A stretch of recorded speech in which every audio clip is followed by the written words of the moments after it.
வயிற்றுலதான் பெத்தனா? எனக்கே சந்தேகமா இருக்கு. அவ வாட்டுக்கு லப்போ திப்போன்னு கத்திக்கிட்டு பேசிக்கிட்டே இருக்கா. நீ அமைதியா நின்று வேடிக்கை பார்க்க. செவிட்டு பார்த்து நான் ஓடுவியா? நீ வேடிக்கை பார்க்காம வேடிக்கை. மானம் கெட்டவனே. என்ன ஏற்றி விடுறதுன்னு நினைப்பா? அவர் ஆம்பளை இலையான்னு பெத்த உனக்கு தெரியாது, இல்லை குடும்பம் நடத்துற எனக்கு தெரியாதா? நீ ஏற்றி விட்டு நீ ஏற்றி விடுறக்கெல்லாம் அதால ஆடுறங்காட்டி தான் குடும்பம் இந்த நிலைமைக்கு வந்து நிக்கி. ஓ, எல்லாம் படிச்ச திமிரு. அப்புறம் சம்பாத்தியமும் வேற பண்றீல. அவனுக்கு பொண்டாட்டி அடக்கி வைக்க துப்பு இல்ல. அதை நான் சொன்னாலும் அவன் செய்ய மாட்டான், செஞ்சாலும் நீ அடங்க மாட்ட. இதுல இதுல சொல்லு. உன்ன மாதிரி தானே உன் பிள்ளைகளும் வரும். உன் லட்சணம் வெகு லட்சணமா இருக்குது. அப்படித்தானே சொல்ல வரேன். தெரிஞ்சா சார்தான். ஓ, இதே ஏதாவது ஒரு பிரச்சனைனா உங்களுக்காக நீங்க பேசினா நீங்க வக்கீல வாதாடுறீங்க, உங்க செல்ஃப் ரெஸ்பெக்டை நீங்க காப்பாத்திக்கிறீங்கன்னு அர்த்தம். இதே நாங்க எங்களுக்காக பேசினா திமிரு தெனா வெட்டு அடங்காம திடீரான்னு பட்டம் கட்டுவீங்க. அப்படித்தானே? அப்புறம் என்ன சொன்ன? படிச்சிருக்கா, படிச்சு திமிர்ல பேசுறான்னு. நீ ஏன் என்ன படிக்க வச்ச? ஸ்கூலு காலேஜ்னு ரெடி பண்ணி கொண்டு போய் விட்டுட்டு கூட்டிட்டு வந்துட்டு வேணுங்கிற uniform, books, notes, school fees, tuition ஃபீஸ்னு எல்லாம் நீ தான் கட்டுனியா? நீ யாரு நான் படிச்சதை பற்றி பேசுறதுக்கே? நீ உன் பையனுக்கே ஒரு மண்ணாங்கட்டியே பிடுங்கல, அப்புறம் எனக்கு பிடுங்கின மாதிரி நான் ஏன் பேசுகிறேன்? ஏன் வாரிசுன்னு தலையெழுத்திக்கு கொண்டாடுறியே என் பையனை? என் பையனுக்கு ஆத்தாலும் வாங்கணும் என்ன செஞ்சீங்க? ஒரு மண்ணாங்கட்டி செய்யல. உங்க அப்பா அதை செஞ்சானா, இதை செஞ்சானா, அதை வாங்கிட்டு வா, இதை வாங்கிட்டு வா. அவங்க வீட்டுல இவ்வளோ செஞ்சிருக்காங்க, இவங்க வீட்டுல இவ்வளோ செஞ்சிருக்காங்கன்னு எல்லாம் கேட்டு கேட்டு புடுங்க மட்டும் தானே தெரிஞ்சுது. நீ என்ன செஞ்ச? உன் பையன் செஞ்ச 3 வேலை என் கழுத்துல தாலி கட்டி 2 பிள்ளைய கொடுத்தது. அதை தவிர ஒரு மண்ணாங்கட்டியும் இல்லை. இந்த லட்சணத்துல ஏன் மாமனார் பேர் வைக்கணும், ஏன் மாமியார் பேர் தான் வைக்கணும் அப்படின்னு ஒரு ஆட்டம் வேற. நான் என் அப்பன் பேர் தான் வைப்பேன். அவனுக்கு எட்டு வச்சுட்டு நானும் என் அப்பனும் தான் செய்யறோம். அப்ப என் அப்பன் பேர் தான் வைப்பேன். அதை கேட்க நீ யாரு? நீயே உன் மாமனாரு, உன் மாமியா, உன் புருஷன், உன் பையன் யார் வந்து என்ன காட்டினீங்க உங்க பேரெல்லாம் என் பிள்ளைக்கு வைக்க? நீங்களா வந்து முக்கி முணங்கி 10 மாசம் சுமந்து பெற்று புழுக்கு வேலையெல்லாம் பார்த்து வளர்த்தி விட்டீங்க. நல்லது கெட்ட சொல்லி கொடுத்தீங்களா? என்ன பண்ணீங்க? ரோட்ல போற ஓனான எடுத்து சட்டப்பைகளை விட்ட மாதிரி வாய் கலறதெல்லாம் இவங்க. பின்ன பேசுறவங்கள கெட்டவங்கன்னு சொல்லிட வேண்டியது. படிச்ச திமிராமா, படிச்ச திமிரு என்ன? படிச்சாலும் படிக்கலைனாலும் எல்லா பொண்ணும் அவங்க சொந்த காலில் நின்று தான் ஆகணும். இன்னைக்கு இல்லைனாலும் என்னைக்கோ ஒரு நாள் லைஃப்ல இருக்கிற எல்லாருமே விட்டுட்டு தான் போக போறாங்க. அப்போ உட்காந்து அழுது புலம்பி ஒன்றும் ஆக்க போறதில்ல. இவன் மட்டும் 1008 ஃப்ராடுத்தனம் பண்ணி அடுத்தவங்க சொத்தெல்லாம் அபகரிச்சு அதில் உட்காந்து சம்பாதிச்சு தின்னுட்டு இருப்பாளாம். நம்ம ஒழுக்கமா படிச்சதுக்கு வேலைக்கு போய் சம்பாதிச்சா இவன் அவனை வச்சுட்டு இருக்கா, இவனை வச்சுட்டு இருக்கா. இவன் எங்க படிச்சதுக்கு வேலைக்கு போறான், வீதியா துணி வைக்க போவா, அதை வைக்க போவா, இதை வைக்க போவா. நான் என்னமோ பண்ணிட்டு போறேன், ஆனா அதுல என் உழைப்பு இருக்குல்ல, அதை பாக்குறியா நீ? உனக்கு அவ்வளவு சந்தேகமா இருந்தா என் பின்னாடியே வர வேண்டியது தானே? வந்தா சும்மாதான் இருப்பேன், சந்தேகப்பட்டு பேசுறாங்கன்னு சொல்ல மாட்டேன். இல்லைன்னா மட்டும் அப்படியே மணக்குறியா நீயே? 4 வட்டல் சோறு ஒன்னா முழுங்க தெரியும், ஆனா நீ குடிச்ச டம்ளாரு தின்ன வட்டல கழுவ முடியாது. இப்படி வீட்டுல ஒரு வேலையும் செய்ய துப்பு இல்லைனாலும் வீடா போய் உட்காந்து அடுத்தவங்க நான் பேச மட்டும் நல்லா தெரியும். அதுக்கெல்லாம் முடியும் உடம்புக்கு என்ன மட்டும் எத்தனை தடவை பேசுறேன். நீ சம்பாதிச்சு 2 காசு என்ன குடுத்தியான்னு கேக்குறீல? நீ என்னைக்கு சம்பாதிச்சு என்ன கொடுத்துருக்க? சரி என்ன விடு. உன் பேரப்பிள்ளைக்கு அவன் வாரிசுன்னு கொஞ்சம் மெச்சிக்கிறியே, அவனுக்கு 1 ரூபாயாவது நீ செலவு பண்ணிருக்கியா, இல்ல கையில இருந்தான்னு கொடுத்துருக்கியா? சரி அதான் பண்ணாட்டியும் பரவாயில்ல. ஒரு நல்ல நாள் கெட்ட நாளுக்கு வந்து உன் காலை வந்து ஆசீர்வாதம் வாங்கினா அதையாவது ஒழுங்கா பண்றியா?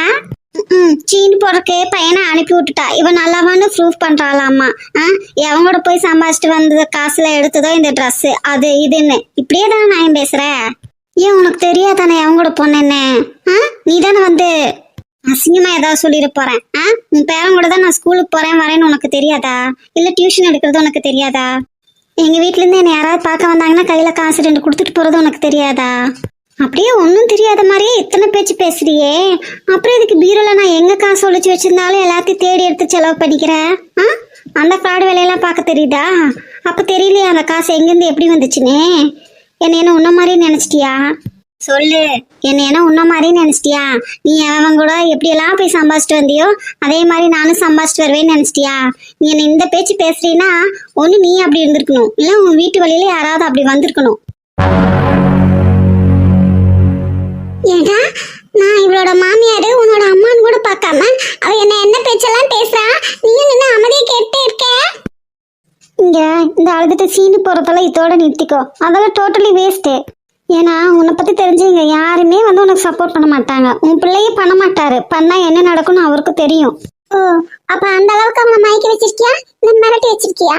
இல்ல, எனக்கு ஒரு விஷயம் புரியல. பெத்தவங்கள பிள்ளைக வாழணும்னு சொல்லி தானே கல்யாணம் பண்ணி வைக்கிறீங்க. அப்புறம் என்ன, பொண்ணை பெத்தவங்க மட்டும் கல்யாணம் முடிஞ்சோன்னா அப்படியே எல்லாரும் ஒதுங்கிடணும், பையனை பெத்தவங்க மட்டும் கூடயே ஒட்டிக்கிட்டு ஒரு விட்டு 9 விட்டு பண்றதுக்கு புருஷன் முன்னாடிக்குள்ள சண்டை வர வச்சு 1008 பிரச்சனை பண்ணி எப்படா வெட்டிக்கிட்டும் குத்திக்கிட்டு சாவாங்கன்னு காத்துட்டு இருக்கிறீங்க? ஏன்னா உங்களுக்கெல்லாம் அப்படி எரியுதா? உங்க பையனை யாருக்கும் உங்களால விட்டு கொடுக்க முடியலனா அப்புறம் எதுக்கு கல்யாணம் பண்ணி வைக்கிறீங்க? பொண்ணை பெற்றவங்களுக்கு பொண்ணு பிறந்தோடனேயே ஒரு மென்டாலிட்டி வந்துடுது. இந்த பொண்ணு ஒரு 25 வயசு வரைக்கும் தான் நம்ம கூட இருப்பா, அப்புறம் அவளுக்கு கல்யாணம் பண்ணி வச்சுட்டா அவளுக்கான வாழ்க்கையை அவள் வாழ போயிடுவான்னு ஒரு தெளிவு இருக்கு. அதுக்கு தக்கன அவங்களும் நடந்துக்கிறாங்க. ஆனால் பையனை பெற்றவங்களுக்கு மட்டும் அந்த தெளிவு வர மாட்டேங்குது. இது அவனோட வாழ்க்கை, அவன் வாழணும் அப்படின்னு உங்களுக்கு தோணவே மாட்டேங்குது. அவன் நம்ம கைக்குள்ளேயே தான் இருக்கணும், நமக்கு அடிமையாக தான் இருக்கணும், அவன் பொண்டாட்டியும் அப்படிதான் இருக்கணும், அவன் பிள்ளைகளும் அப்படித்தான் இருக்கணும்னு நினைக்கிங்க? அப்படிலாம் ஒன்றும் இல்லையே. ஏய், போய் பேசின உடம்பு முடியாம இருக்கேன்னு கூட யோசிக்க மாட்டேன். எந்திரிச்சு வந்து செவத்தோட வச்சு நான் அப்பிடுவேன். பாத்தியாடா, பாத்தியா, கேட்டியா? உன்னை பெத்த அம்மாவே எப்படி எல்லாம் பேசுறா பாரு. ஆமா, நான் அப்படித்தான் பேசுவேன். சொல்றது என்ன, செய்யவும் செய்வேன். நீ இழுத்து இழுப்புக்கலாம் அந்த ஆள் ஆடுறதுக்கு. அந்த ஆள் என்ன உன் கையாட்டி பொம்மையா? சொந்தமா யோசிக்கணும், அவரும் சுயமா முடிவுகளை எடுக்கணும் அப்படின்னு நீ நினைக்கவே மாட்டியா? அவர் எப்போ குழப்பவாதியா மட்டும்தான் இருக்கணும், தெளிவா இருக்கவே கூடாது. கொட்டையை குழப்பிட்டே இருப்ப நீங்க இல்ல. நீ சொல்றதெல்லாம் மட்டும்தான் கேட்கணும், ஏன்னா நீ சொல்றதெல்லாம் மட்டும்தான் சரி. இல்ல, நான் தெரியாம தான் கேட்கிறேன். பத்திரிக்கை அடிச்சு ஊருக்காரங்க எல்லாம் கூப்பிட்டு விருந்து வச்சு சோத்த போட்டு தாலி கட்டிட்டு வந்தா நான் அவரோட பொண்டாட்டியா இல்ல நீ அவரோட பொண்டாட்டியா?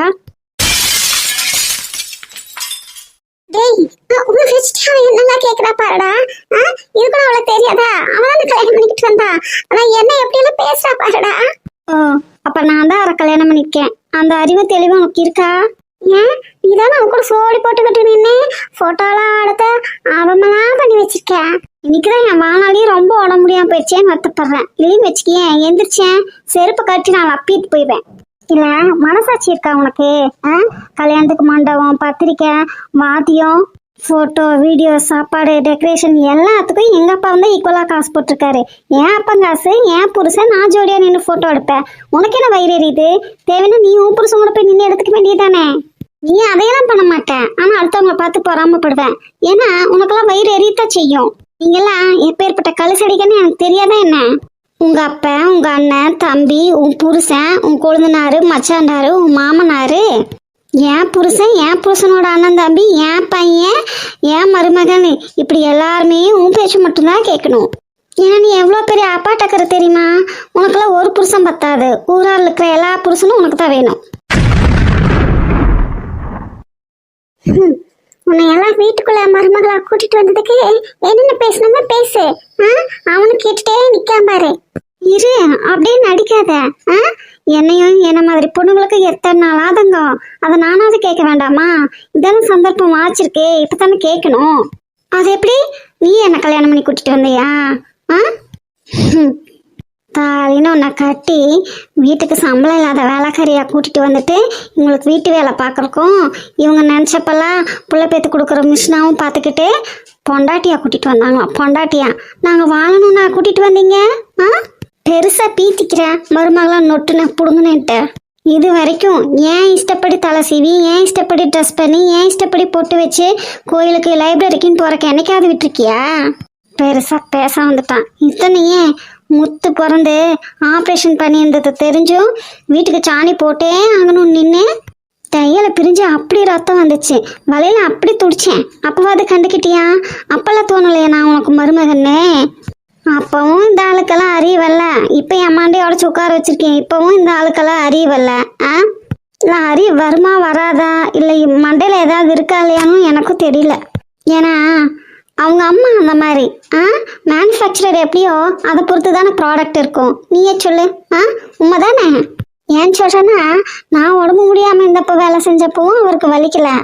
சரி, என்னால முடியலன்னு என் பையன் இழுத்து போட்டு இந்த வயசுல எல்லா வேலையும் பார்த்தா பாரு, அப்பவும் இவருக்கு வலிக்கல. ஒரு கூட மாட செய்வோன்னு தோணல. அப்பேற்பட்ட மனசாட்சியே இல்லாத மனுஷன் அவங்க கூட எல்லாம் இத்தனை நாள் குடும்பம் நடத்திருக்கேன்னு நினைச்சா எனக்கே உடம்பெல்லாம் அப்படியே எரியுது. ஆஹா, இப்ப புரியுதா? அதனால என்ன பொண்டாட்டியால மனுஷியா கூட நினைக்கல. ஏன் அதுக்கு காரணம் நீதான். நீ என்ன நடத்துற விதத்தை பொறுத்து தான் அந்த நடத்துறாப்ல. உன் புருஷன் உன்ன ஒழுங்கா நடத்தியிருந்தா என் புருஷனும் என்ன ஒழுங்கா நடத்தியிருப்பாரு. இந்த மாதிரி பிரச்சனையெல்லாம் வரக்கூடாதுன்னு சொல்லிதான் என் பையனை முதல்ல சொல்லி சொல்லி வளர்க்குறேன். வேணா ஆத்தாளும் மகனும் அவன்கிட்ட பாடம் படிச்சு கத்துக்குங்க. ஒரு பொண்ணை எப்படி நடத்தணும், பார்த்துக்கணும், பிடிக்கணும்னு. அதுக்கு தான் லாக்கி. அப்பவாது மண்டையில ஏதாவது ஏறுமா இல்லையான்னு எனக்கு தெரியல. அப்படி என் பையன்கிட்ட கத்துக்கிறதுக்கு வெக்கமா கேவலமா இருந்துச்சுன்னு வச்சுக்கியே சொல்லு. அவன் பக்கத்துல நிக்கிறான் பாரு ரமேஷ், அவன்கிட்ட கத்துக்குங்க. ஏன்னா என் பையனுக்காவது நான் அம்மா, அதனால பாவம் பார்த்து எல்லாம் செஞ்சான்னு வச்சுக்கலாம். ஆனா அவன் ஏன் செய்யணும்? அவனுக்கு என்ன அவசியமா? இல்ல அதுக்கும் கஷ்டமா இருந்தா சொல்லுங்க. இது இந்த 2 பிள்ளைங்க இருக்குது பாரு, பச்சை பிள்ளைங்க, அதை கிட்ட கத்துக்குங்க. அப்ப அந்த அளவுக்கு கேவலமா போயிட்டான் நானே. ஏன் அது கூட இன்னும் தெரியலையா? எவ்வளவு நேரமா ரம்மம் போட்டு சொல்லிக்கிட்டு இருக்கேன் நீ கேவலமானவன் அரக்கின்னு. அதை ஓப்பனா சொன்னவன் கூட புரியலன்னு நான் என்ன செய்ய? அம்மா பிள்ளைக்கு இருக்கிற அறிவு தெளிவும் கூட உனக்கு இல்ல, அதுக்கு இருக்கிற இறக்கம் கூட உனக்கு இல்ல. இத்தனைக்கும் அந்த பிள்ளைக்கு நான் யாரு, உனக்கு நான் யாரு? அந்த பிள்ளை வயசு என்ன, உன் வயசு என்ன? அது கூட எசிரி போட்டுட்டு கெட்டது பண்றியே. நல்லது பண்ணணும்னு தோணுச்சா உனக்கு? உன்னை பார்த்து அதுக கத்துக்கணுமா? ஆனா அதுகளை பார்த்து நீ கத்துக்க வேண்டிய அளவுக்கு இருக்கு. சொன்னா கோவம் மட்டும் வருது. இல்ல உனக்கே சுய புத்தி இல்ல, சொல்லு புத்தியும் இல்ல. ஆனா உன் பேச்சை கேட்டு உன் பையன் நடக்கணும்னு நினைக்கிற பாத்தியா? அவனும் அதுக்கு மண்டையாட்டி நடக்கிறான் பாத்தியா? அப்ப நீங்கெல்லாம் எவ்வளவு பெரிய கூமுட்டிக்க. எவ்வளோ விவரம் இருந்தா நான் போய் தின்னுச்சிங்காமையும் உட்கார கூட நேரம் இல்லாமல் வேலை பார்த்து சம்பாதிச்சிட்டு வந்த காசை எனக்கு ஆஸ்பத்திரி செலவு பண்ணுறதுக்கு நான் கட்டு பேக்கில் எடுத்து வச்சிருப்பேன்.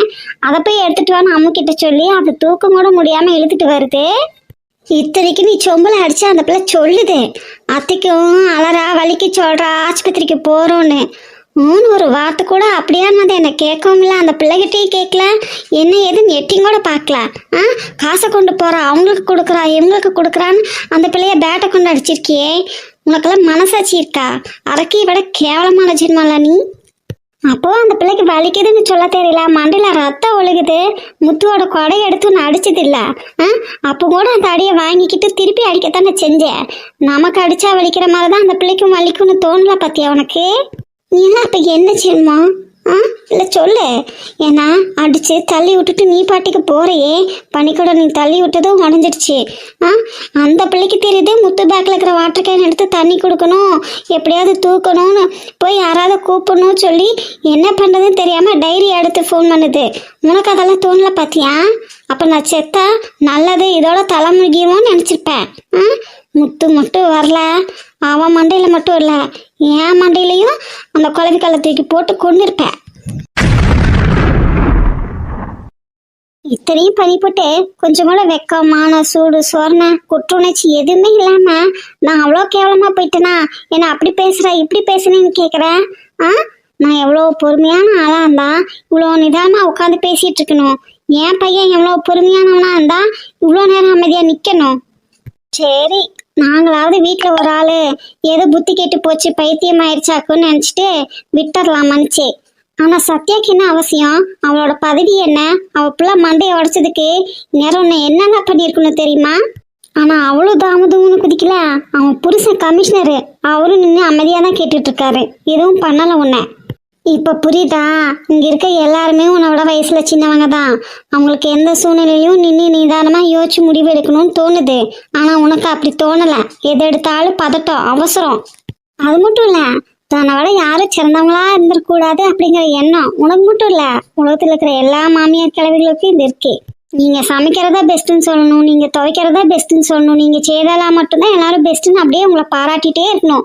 உங்களோட நெகட்டிவை யாருமே சொல்லிடக்கூடாது. அப்படி ஒரு நெகட்டிவே உங்களுக்கு இல்லாத மாதிரியே நீங்கள் நடந்துக்கணும். கடவுள் படைப்பெல்லாம் அப்படியே ஒரு அரிய படைப்பு உங்களுது, குறையே இல்லாமல் படைக்கிறதுக்கு இல்லை. அவ்வளோ பெரிய அப்பா டக்குற நீங்களாம். அதனால் மருமகளை எவ்வளோ நல்லவளா எவ்வளோ பெஸ்ட்டை கொடுத்தாலும் கேவலமாக குறை சொல்லிட்டு தான் இருப்பீங்க. அப்போ தானே அவங்கள எல்லாரும் கேவலமாக நடத்தணும், கேவலமாக நினைக்கணும். அப்படி நினச்சி தான் என்ன கேவலப்படுத்தி கஷ்டப்படுறதா நினச்சிட்டு உன்னை நீயே கேவலப்படுத்திக்கிட்ட. அதுதான் உண்மை. இந்த அளவுக்கு நீயே மனசளவில் கோலையாக இருக்க, அப்புறம் உன் பையன் எப்படி இருப்பான்? இதை விட கோலையாக தானே இருப்பான். சும்மா எல்லாம் வேலையை வெட்டி பந்தா காட்டிக்கிறீங்க. யாரு யாரு? நான் கோலையா? என் பையன் கோலையா? ஓ, பின்ன இல்லையா? உன்னை யாரும் உன்னோட நெகட்டிவை சுட்டி காட்டி குறை சொல்லிடக்கூடாதுங்கிறதுக்காக அடுத்தவங்க ப்ளேம் பண்ணிகிட்டே இருக்கிறேன். அப்போ நீ கோலை தானே? அதுவும் இல்லாமல் இப்போ எங்கள் 2 பேர்த்து மண்டையை உடச்சி உட்கார வச்சு போட்டு அதை உன்னால் ஒத்துக்க கூட முடியல. அம்மா செஞ்சா நான் அந்த பச்சை பிள்ளை மேலே பழிய போட்டிருக்கேன். அப்போ நீ எப்பேற்பட்ட ஜென்மம்? இதெல்லாம் விட நான் ஒன்று சொல்லவா? எனக்கு ஹெல்ப் பண்ணுறதுக்காக முத்தி இறங்கி வேலை செய்ய போய் எல்லா வேலையும் இழுத்து போட்டு செஞ்சது உனக்கு பொறுக்க முடியல. அதனால தான் நீ என்னை கண்ட மணிக்கு கழிச்சு கூட்டிக்கிட்டே இருந்த. உன் பையனையும் ஏற்றி விட்டு அதே வேலை தான் பார்த்தேன். ஆனால் உனக்கும் உன் பையனுக்கும் முத்துக்கு ஹெல்ப் பண்ணணும் அப்படின்னு தோணவே இல்லை. தோணாமல் இருந்திருக்காது, தோணியிருக்கும். ஆனால் எங்க முத்துக்காக இவளுக்கு ஹெல்ப் பண்ண போய் இதையே பழக்கமாக்கி விட்டுருவாளோ, ரெகுலராக நம்மளை வேலை வாங்க ஆரம்பிச்சிருவாளோ அப்படின்னு கோலத்தனமாக நினச்சி பயந்துக்கிட்டு தான் நீங்கள் அதை பண்ணவே இல்லை. ஆனால் இன்னும் சொல்லப்போனா மிருகங்களை விட நீங்களாம் கேவலம். உங்கள் வேலையை கூட உங்களால் செஞ்சுக்க முடியல. ஒன்று நான் செய்யணும், இல்லை முத்து செய்யணும். இல்லை அப்படிங்க எப்பேற்பட்ட ஜென்மோன்னு நான் அப்போவே புரிஞ்சுக்கிட்டேன். ஆனால் இந்த அளவுக்கு கீழ்த்தனமாக இறங்கி வருவீங்கன்னு நான் நினைக்கல. இன்னும் படு கேவலமான விஷயம் ஒன்று சொல்லவா? சிவராமனாவும் மரகதக்காவும் ஹோட்டலு, கார்மெண்ட்ஸு, பிள்ளைங்கன்னு பார்த்துக்கிட்டும் என்னையும் பார்த்துக்கிட்டாங்க. சாவித்திரி அதே மாதிரி தான் வீட்லேயும் வேலை பார்த்துக்கிட்டு என்னையும் வந்து பார்த்துக்கிட்டான். சத்தியம் அதுக்கும் மேலே வேலைக்கும் போயிட்டு வந்துட்டு அவன் வந்து போகிற டைமுக்கு எனக்கு கூடமாட ஒத்தாசை பண்ணான். இத்தனை பேரும் எனக்காகவும் என் பிள்ளைக்காகவும் வேலை பார்க்கும்போது எங்கே முத்துவும் நானும் நினச்சிருவோம்ல, நீயும் பையனும் இருக்கிறதே வேஸ்ட்டு, உதவி செய்யலைனாலும் பரவாயில்ல உபத்திரம் செய்யறதுக்கு தான் இருக்கிறீங்க அப்படின்னு. அதனால தானே அவங்க எல்லாத்துக்கும் நல்ல நல்ல புனிதமான பட்டங்கள்லாம் கொடுத்தா. இல்லை எப்படி? கொஞ்சம் கூட நாக்கில் சொரணையே இல்லையா? நாக்கு கூசவே இல்லையா? சிவராமண்ணா, மரகதக்கா, சாவித்திரின்னு சாப்பிட்றக்கெல்லாம் கொடுத்து விட்டாலும் அப்பப்போ நான் சொல்லி முத்துவும் சமைச்சிருக்கான்ல, உனத்தையும் செஞ்சு போடலையா? உரைக்கலையா? நாக்கில் கொஞ்சம் கூட நரம்பு இல்லாம அவங்களோட எண்ணெய் சேர்த்து வச்சு பேசுற, அவங்களோட என் புருஷனை சேர்த்து வச்சு பேசுற, என் பையனை சேர்த்து வச்சு பேசுற, அவங்க பையனை சேர்த்து வச்சு பேசுற. இல்ல மனசாட்சி இருக்கா இல்லையா? இல்லை என்ன ஜென்மம்? என் புருஷனை பேசு, கேளு, அதை பண்ணு இதை பண்ணுன்னு சொல்றியே, அப்பெல்லாம் உங்க பையன் கேட்கணும்னு தோணலையா? எதுக்கு இப்படி எல்லாம் பேசணும்னு உன் பையன் ஒரு வார்த்தை கேட்கலல்ல? ஏமா இவ்வளோ கேவலமா கீழே இறங்கி போறேன்னு ஒரு வார்த்தை உனக்கு சொல்லியிருப்பாரா? சொன்னா நீ கேட்க மாட்டே, அது வேற விஷயம். ஆனா சொன்னாரா? இல்லல்ல. முத்து உன்னோட எவ்வளோ சின்ன பையன். அன்னைக்கு அவன் சொன்னான்ல, பிள்ளைக்கு 2 இப்படியெல்லாம் தரக்குறைவா நடத்தாத, அவங்க செஞ்சு தரும்போது திங்கிறையில ஒரு நன்றி கூட இல்லாமல் நடந்துக்கிற, உன் வயசுக்கு இப்படியெல்லாம் நடந்துக்கலாமா, பிள்ளைகளை இப்படி கேவலமாக பார்க்காதேன்னு சொன்னான்ல, அப்போ கூட உனக்கு குறைக்கல. அவன் புத்தி சொல்கிற அளவுக்கு நம்ம நடந்துக்கிறோமே, அவ்வளோ கீழ்த்தரமாக நம்ம இறங்கி போயிட்டோமான்னு மண்டையில் அப்படி உதிக்கவே இல்லையா ஒன்று கூட? சொல்லு. இல்லை நீங்க என்ன கடவுளா இல்லை கலெக்டரா? ஊர் உலகத்தில் எல்லாரும் வந்து அவங்க குறைய அவங்ககிட்ட சொல்கிறாங்க. உனக்கே தீர்க்க முடியாத பிரச்சனை 1000 கிடக்கு. இதில் சொந்தமாக யோசிக்க கூட முடியல. சுய புத்தியே வேலை செய்ய மாட்டேது, மெண்டல் ஆயிட்ட, கிறுக்கு போல பண்ணிட்டு திடீரேன்னு சொல்கிறதுக்கு நல்லா தானே இருக்க? ஓசி சோறு தின்னுக்கிட்டு டிவி பார்த்துக்கிட்டு ஊட நாயம் பேசிக்கிட்டு யோசிக்கவே மாட்டியா நம்ம பண்ணுறது சரியா தப்பான்னு? அவங்க கையிலே வாங்கி தின்னுக்கிட்டு அவங்களுக்கே நீ நல்ல பட்டம் கொடுக்கீன்னா எவ்வளோ பெரிய ஆள் நீ. ஆனால் அதெல்லாம் மனசில் வச்சுக்காம அவங்களும் வந்து உனக்கு செய்கிறாங்க பார்த்தியா? அப்போ அவங்க எப்பேற்பட்டவங்களா இருக்கணும் சொல்லு. பிள்ளைகள் நீ எவ்வளோ கேவலமாக நடத்துகிற அப்படின்னு தெரிஞ்சே நம்ம வீட்டுக்கு அனுப்புகிறாங்க பார்த்தியா? யார் கூட எல்லாம் சேர்த்து வச்சு அசிங்கமாக பேசுறீன்னு தெரியும். அப்படி இருந்தும் எனக்காக என் பிள்ளைக்காகவும் தானே எல்லாத்தையும் பார்த்துக்கிட்டாங்க. உன்னை யாராவது மதிச்சாங்களா? அப்படி மதிப்பு கொடுத்துருந்தா நீ பேசினபடியெல்லாம் நடந்திருக்கணும். அவங்க அதை கூட யோசிச்சு திருந்தல பார்த்தியா? அவன் பொண்டாட்டி அவன் புருஷனை பற்றி அவங்களுக்கு தெரியாதா? நீ சொல்லிதான் தெரியணுமா? ஏய், உன் கூட தான் பேசிட்டு இருக்கேன். என்னடா 10 மாசமா மூடிட்டு கிடந்தா இப்போ ஒரே முட்டை வாத்து ஆறாளேன்னு நினைச்சிட்டு இருக்கியோ? அதைத்தான் நீயே சொல்லிட்டியே. ஆமா, நான் கோவப்பட்டு டென்ஷன் ஆகி என்னோட ஹார்மோன் இம்பேலன்ஸ் ஆகி என் பிள்ளைக்கு எதுவும் ஆயிடக்கூடாதுல்ல. அதுக்கப்புறம் நான் தானே கஷ்டப்படணும், என் பிள்ளை தானே கஷ்டப்படணும். அப்போ அதையெல்லாம் நான் யோசிப்பேன்ல. போதா குறைக்கும் ஒன்றுமே கண்டுக்கிறதுல ஆத்தாலும் மகனும். அப்போ என்னை இவங்க தான் எல்லாரும் தான் பார்த்துருப்பாங்க. என்னால் இவங்களுக்கு தான் கஷ்டம். நீங்கள் 2 பேர் வந்து என்ன பண்ணியிருக்க போறீங்க? இப்போ வந்து நிற்கிறீங்க பார்த்தியா, சும்மா பேருக்கு இதே மாதிரி தான் வந்து நிற்பீங்க. ஏன்னா உங்கள் 2 பேத்துக்கு தேவை நானும் என் பிள்ளைகளும் நல்லா இருக்கணும், எங்களோட பாசம் அக்கறை அப்படியெல்லாம் கிடையாது. பணம் பணம் மட்டும்தான். அதுக்கு தானே எங்கள் 2 பேத்து மண்டையை உடச்சி உட்கார வச்சிருக்கேன். முத்து மட்டும் வரலைன்னா நாங்கள் 2 பேரும் அங்கேயே செத்து கிடந்திருந்தா கூட ஒன்றும் தெரியாத மாதிரி தான் நீ நடந்திருப்ப. இல்லை புதைச்சிட்டு எங்கே போனாங்கன்னே தெரியாதுன்னு சொல்லியிருப்ப. இல்லை நான் ஏன் அப்படி சொல்ல போறேன்? முட்டை இருக்கும்போது வெளியே போனா அப்போ பொழிச்சுன்னு தண்ணியை மோந்து ஊத்துறீங்களா? ஆத்தாலும் மகனும் போய் தண்ணி கொண்டாந்து ஊற்ற வேண்டியது தானே. தண்ணி என்ன காத்தா? அது தானா அப்படியே வந்து உன் வீட்டில் நிறைஞ்சு உட்காந்துக்கிறக்கு. சொந்த ஊற்ற வேண்டாம். மோந்து ஊற்றும் போது நினைக்கணும்ல இது எப்படி இங்கே வந்துச்சுன்னு. அந்த நினைப்பும் கிடையாது. பெரிய எலிசத்தை ராணி இவங்களுக்கு எல்லாமே நம்ம பண்ணணும். அப்படியே தின்னுட்டு தூங்கிட்டு ஜம்முன்னு இருப்பாங்க. ஆனால் நானும் தெரியாமல் ஒரு தப்பு பண்ணிட்டேன். என்ன தெரியுமா? உன்னை நம்பி ரேகாவை அனுப்பிட்டேன். அதுக்கு பதிலாக முத்து கையிலையோ இல்லை ரமேஷ் கையிலையோ ஏதோ ஒரு ஃபோனை கொடுத்துட்ருந்தேன்னு வச்சுக்கேன், ரேகா என் கூட வந்திருப்பா. நீ என்னென்ன பண்ணின்னு என் ஃபோனில் அப்படியே வீடியோ எடுத்து வச்சிருப்பா. இப்போ கேஸ் கொடுப்பேன்ல, அதுக்கு ரொம்ப ஹெல்ப்ஃபுல்லாக இருந்திருக்கும்.